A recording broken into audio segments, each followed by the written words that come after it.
Well folks, as expected, we of course have our trailer confirming our predictions and suspicions for Gran Turismo 7's May update, the 1.34 patch. One of the cars is indeed different. Technically, two of them are actually. The Alfa Romeo is slightly different to the one which we used to have in the series. It's close enough to certainly be considered the same vein. It's not like it's an entirely different base vehicle, etc., so it's close enough. The Skyline is of course an R32. It is in fact a Nismo R32 though, so I don't think, mention the Nismo at all in that video. I mentioned the Mines or a GT7. It's neither of those. It's the more Group A reminiscent version. Speaking of which, one of the new collection books in the game is going to be for the Sierra, the E30 M3 and this new Skyline, the Group A category of collections. Speaking of new things in the game, of course we already have confirmation as well of the Maverick, the SEMA show car with over 1,000 horsepower. But speaking of 1,000 horsepower and above, probably the most notable thing about this update is that you can actually buy engine swaps now when it arrives in the game tomorrow.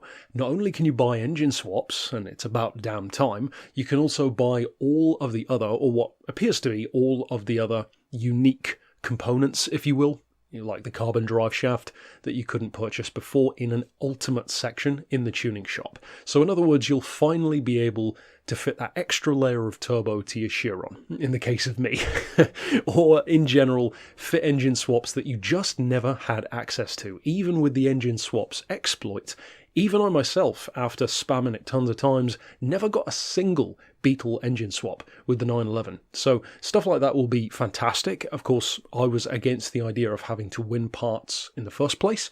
Having a monopoly system or a bingo system to give certain players an advantage over others is, in my opinion, not something that should have ever been in the game in the first place. So I'm glad that they're getting rid of that. I'm presuming that they will still be wheel spin items, I would imagine, so that you don't have to buy them necessarily, but you will have the option, at the very least, to buy them as well. As far as the rest, of course, we'll have to check out the usual bug fixes, updates, etc. that we will get.